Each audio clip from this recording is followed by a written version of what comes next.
Hat, check. Sunglasses, check. Notes, check. Pepsi, check. Sources, check. Thick skin, check. Oh, and one more thing. 10,000 subscribers, check. Let's go!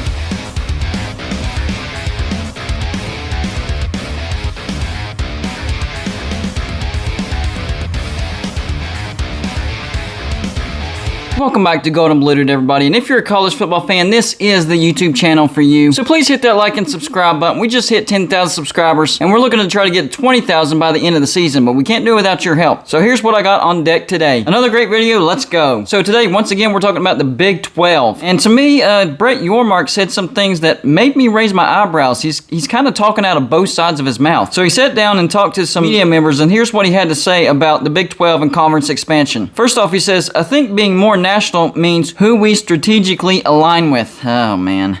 Please don't go down the alliance road. Look what happened to the Pac-12. He goes on to say, potential scheduling partnerships with other conferences, looking at some of our tentpole events and saying, do we do something more creatively with them from a location standpoint of view? What are you talking about, Bret? I think there's lots of things we can do, and I'm exploring every and all options right now. So basically, he's taking a tour of all 14 campuses of the Big 12, including Texas and Oklahoma, who are leaving, trying to get some feedback and trying to figure out what the Big 12 needs to do. He goes on to talk about the open for business comment. It's been received, I think, in a very positive way. Open for business doesn't mean just expansion, where I think some people read into it that it was very much focused on expansion. Well, yeah, that's what's going down right now. That's not necessarily the case. Oh, no. Oh, Bret, come on, man.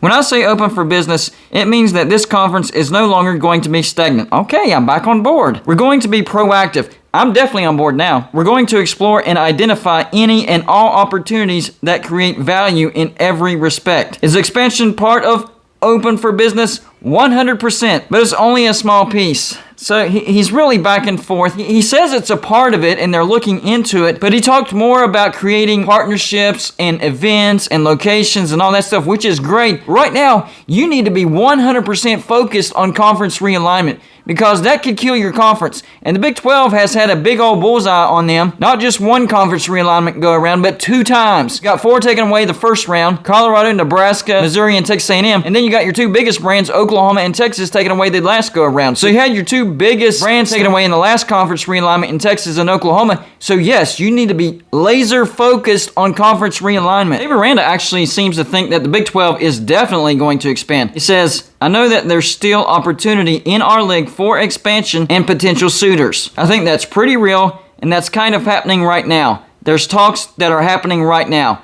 Okay, you said that's happening right now, and then you said kind of happening right now. Which one is it? There is a major difference between it's happening right now and kind of happening right now. One of the teams that's been talked about is Arizona, and he kind of sort of addressed it, but once again, he also talked out of both sides of his mouth. He said, we are strong, we're solid, this institution will be in the right place. So he's talking in future tense, potentially hinting that Arizona will be moving on from the Pac-12, but he goes on to say, I'm also very confident in the Pac-12 with its current membership of 10 now. Again, we still have 2 years before those 2 other institutions leave, but we've got to be planning and orchestrating and be ready to pivot and do the right things. So Arizona is one of the teams that a lot of people have been talking about. Arizona and Colorado, the first 2 that people were saying were going to move on to the Big 12. Deadlines came and deadlines went and nothing happened. So could they still be talking to the Big 12? Absolutely. But I'm not seeing anything concrete that the Big 12 is actually expanding, and they 100% need to get some teams out of the Pac-12. You have a 2-year window, and I know that's 2 years,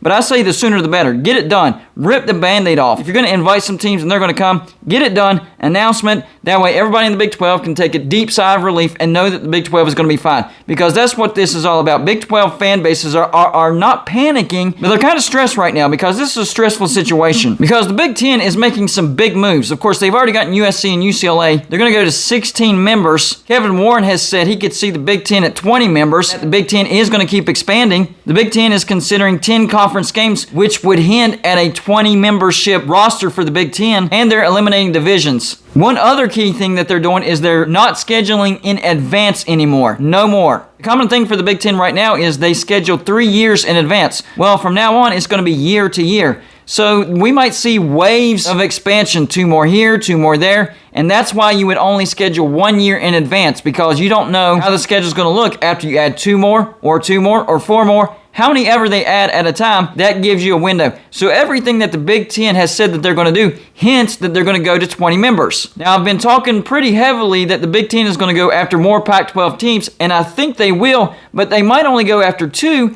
Then they could go after 2 Big 12 teams, or if the grant of rights of the ACC gets figured out, they could go after 2 members of the ACC, or they could go after 4 members in the Pac-12, 4 members in the Big 12. I haven't talked about that worst case scenario for the Big 12 either. Big 10 could very well go after 4 teams from the Big 12 to add to their roster. You got teams like Iowa State, Kansas State, Oklahoma State, Texas Tech, Baylor. Pretty much most of the teams in the Midwest and the Big 12 would fit into the Big 10. Now, which ones would actually add value? Well, I definitely think Oklahoma State would add some value. Believe it or not, I think Texas Tech would add some value. I don't know about the Kansas schools. Kansas has good basketball, but their football is in the dump right now. Kansas State, I mean, they have a decent football program, but really, how much do they add? And compared to the Pac-12 teams, especially, that's where the comparison comes in. Like Washington from the Pac-12, that has to be number 1 out of anybody.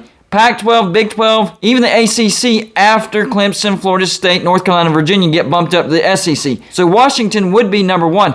After that, who knows? They could go after an Oregon, a Stanford, a Cal, an Oklahoma State, a Kansas State, Iowa State, Texas Tech, who knows? That number 2 slot is wide open. But remember, there's 2 more slots open after that. So you have 3 total slots after Washington. But Washington has to be number 1. But Bret Yormark needs to be more confident in these media addresses. I know he seems confident and he's talking about events and locations and partnerships. That partnership thing I don't like at all, because all you have to do is look at the alliance between the Big 10, the Pac-12, and the ACC. Big 10 stabs Pac-12 in the back. Well, stabs the Pac-12 in the back. I think they made the right move. And honestly, it was UCLA and USC that made the move. They applied, the Big Ten accepted. I mean, who's going to turn down USC and UCLA? But keeping it in context with the alliance, that's basically saying this alliance wasn't worth anything. So alliances need to stop. That's stupid. If the Big 12 is pursuing an alliance, you're just going to get stabbed in the back. That's what's going to happen. You're actually creating advantages for those conferences whenever you align with them,